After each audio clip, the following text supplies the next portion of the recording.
Hello Year 5, today's maths lesson is one of your fractions lessons. Today's the Wednesday, 6th of January. Bit of a reminder of your Roman numerals there, 6.1.2021. Now learn objectives for today. We'll look at two different aspects of fractions. The first one is to divide to make fractions. The second one is to write improper fractions and mixed numbers. We're going to explain those in a bit more detail now. To divide, to make fractions, and to write improper fractions and mixed numbers.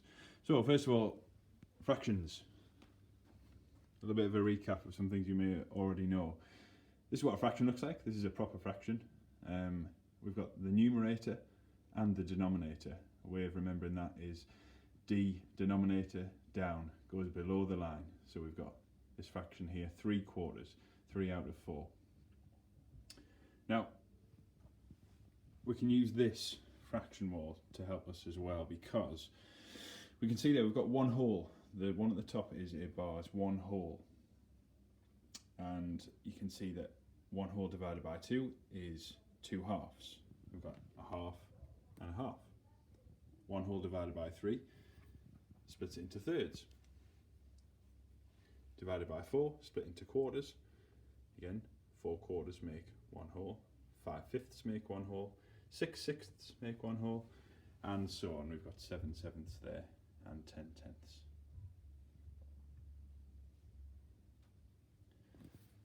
Try and get those both on the screen. So we can see that one whole can be divided into parts to make fractions. Now what do we mean? We mentioned improper fractions and mixed numbers. So let's look at those definitions as well. First one, we've got improper, also known as vulgar or top-heavy fractions. And that's where the numerator is greater than the denominator, such as 7/5. You see that the 7 is greater than the 5. The proper fraction we looked at earlier, where the numerator was 3 and the denominator was 4, 3 is less than 4. So that's not an improper fraction. Whereas 7/5, 7, the numerator, is greater than 5, the denominator. And then a mixed number fraction, a whole number, also known as an integer, is alongside the proper fraction. So an improper fraction can be written as a mixed number fraction, such as 2 wholes and 3/5. I'm going to explain that in a little bit more detail, because that would actually be equivalent to 13/5. I'll talk that through shortly. Now, let's look at today then. Now we can look at this question and we'll find this one relatively straightforward, because if we had 6 apples and we wanted to share those 6 apples between 3 friends, then we know that they would get 2 each. 6 divided by 3 is 2. We can check that with the inverse. 2 times 3 is 6. So we know that each person would get 2 apples.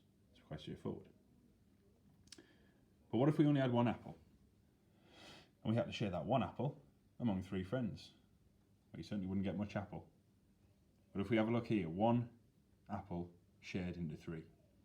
It's going to be less than a whole number. There's going to be no integer in the answer because 1 is the lowest integer. So we know that we can write 1 divided by 3 as 1/3. Each friend gets 1/3 of an apple. And we can show that here with this model. We've got this whole apple there, just about to see it against the table. And if we were to divide that equally into 3, we've got 1/3, 1/3, and 1/3. So each person would get a third. Similarly, if I were to split a nice blue cookie and share it with a friend, each of us would get 1/2. 1/2 for me, 1/2 for some other lucky person. Let's imagine this one, what should we say, birthday cake. Birthday cake shared between 5 family members. Equally, each person would get 1/5. 1 divided by 5 can be written as 1/5. And each person would get an equal amount, and that is 1/5. Again, this principle applies to any whole number divided by another whole number. We can write it as a fraction. we've got a pizza here, cut into 6 slices. I mean, no way am I sharing my pizza with 5 other people. But we can say 1 divided by 6. 1 pizza cut into 6 slices can be written as 1/6. And each of these pieces of the pizza is 1/6. Okay, so they're the proper fractions, and that's the first part of our lesson, which is dividing to make fractions. So you can look at the first part of the task that's on Teams as well, this one here. And just a reminder, if you are completing the work on a computer or a laptop that's got Microsoft Word, you can use these text boxes on the right to fill in your answers. If you're going to print it out or complete the work in your exercise book, you can just use the left hand side of the page here for your answers. So they are the questions for that first part of the lesson. So the second part, which was to write improper fractions and mixed numbers. What if we have more than one whole? Now, look at the pizza example here. We had the pizza cut into 6, 1/6. 1 pizza shared equally between 6 people. But what if we had more than one? So we can imagine here, there's our pizza, 1/6. And I can definitely relate to this, because if Mrs. Forster and I order a pizza each, I will have most of my pizza or all of my pizza, and I might even nick a bit of her pizza as well. I mean, I'm a big boy, aren't I? So I need that extra slice.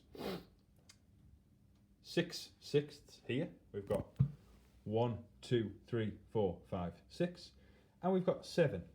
So we've got 7/6. Now, so it take a long time to write them all out like that. 1 plus 2, 4, 1/6, and so on and so on and so on. What I have here, in fact, is 7/6. I've got 6/6 there and 1/6 there, and that equals 7/6. 6/6 plus 1/6. But I can also write that another way, because these 6/6 here make one whole. So I've got 7/6, but I can also write that as 1 whole and 1/6. That will be written like this: 1 whole and 1/6. So 7/6 is equivalent to 1 and 1/6. This is the improper fraction, 7/6. That can be written as a mixed number fraction, 1 and 1/6. So again, that picture there, we've got 6/6 in the whole pizza, and we've got 1/6 there, which can be written as 1 whole and 1/6. In the same way,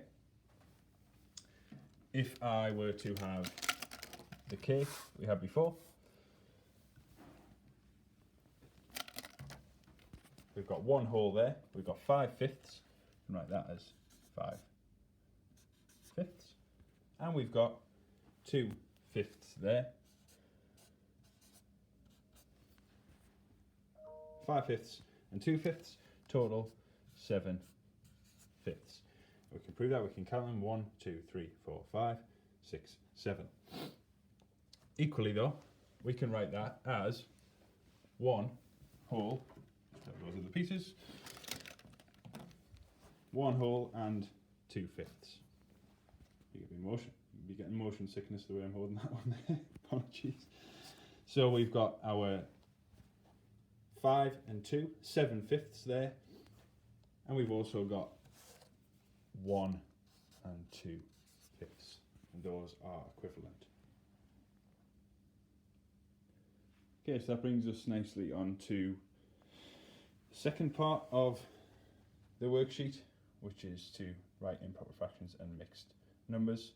So again, you can follow the questions on the left hand side. You can record your answers either on the sheet, or if you are completing it on a computer, you can do that on the right hand side. So there are your questions there. And there is also a challenge at the end to think about. Would you rather share 3 cakes with 5 people or 2 cakes with 3 people? Explain your answer.